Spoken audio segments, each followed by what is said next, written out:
Hi friends, in this video we'll discuss The Wild Swans at Coole by William Butler Yeats. This poem is about an evening in October when the poet goes to Coole Park and looks at wild swans while standing near the lake. Before we begin with the explanation, let's know our poet William Butler Yeats. Yeats was born in Dublin in 1805. He was a dreamer and a visionary.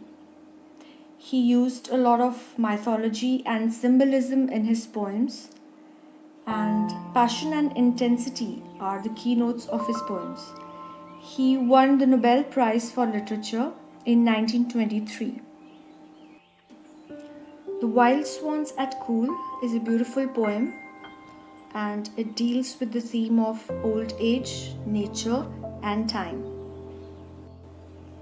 This poem presents a contrast between the change that old age has brought upon the poet and the wild spirit of the swans untouched by time. We'll start the poem now. The trees are in their autumn beauty, the woodland paths are dry.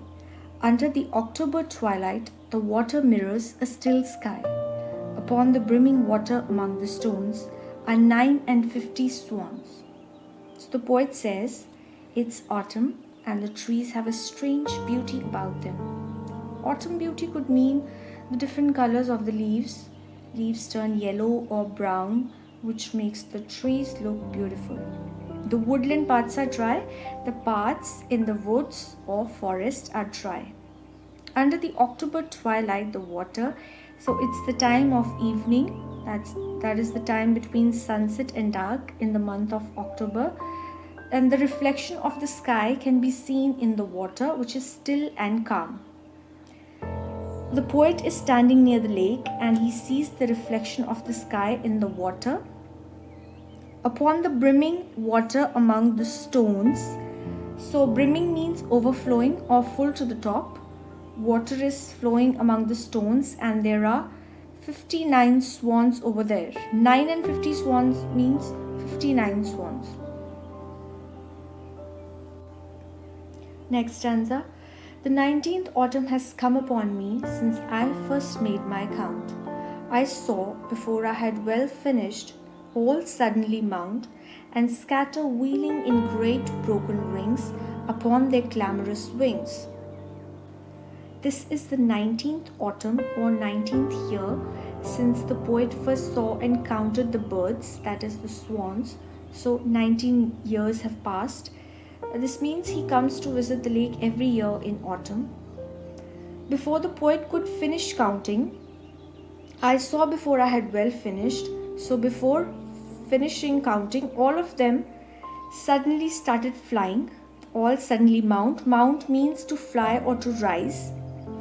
And scatter wheeling in great broken rings. Scatter means to spread. So they spread in the sky, moving in circles. Wheeling means moving in circles, and their wings made noise as they flew. So upon their clamorous wings, clamorous means noisy. So clamorous wings are wings that make noise.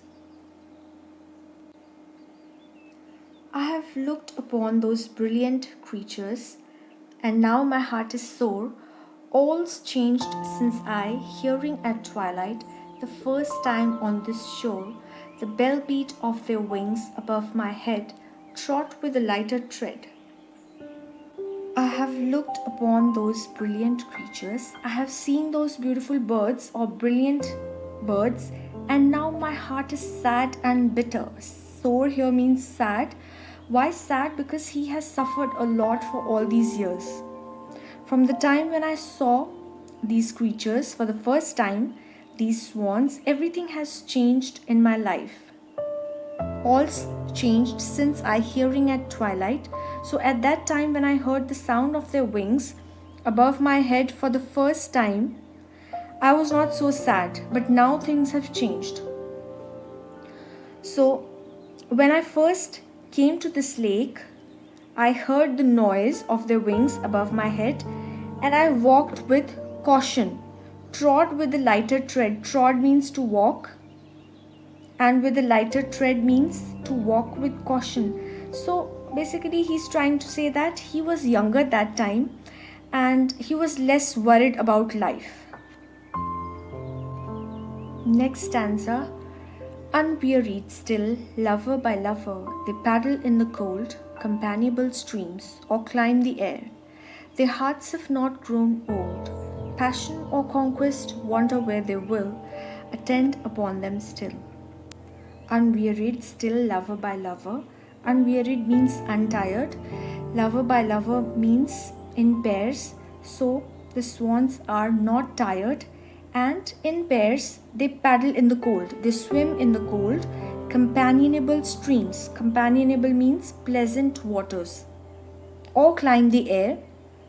They are swimming in the water or they are flying in the air, but in pairs. Their hearts have not grown old. Their hearts are still young. Passion or conquest wander where they will, attend upon them still. So it means they are still passionate, their hearts are young, and their bodies have the strength or energy. Attend them means the same energy is going to be with them wherever they go.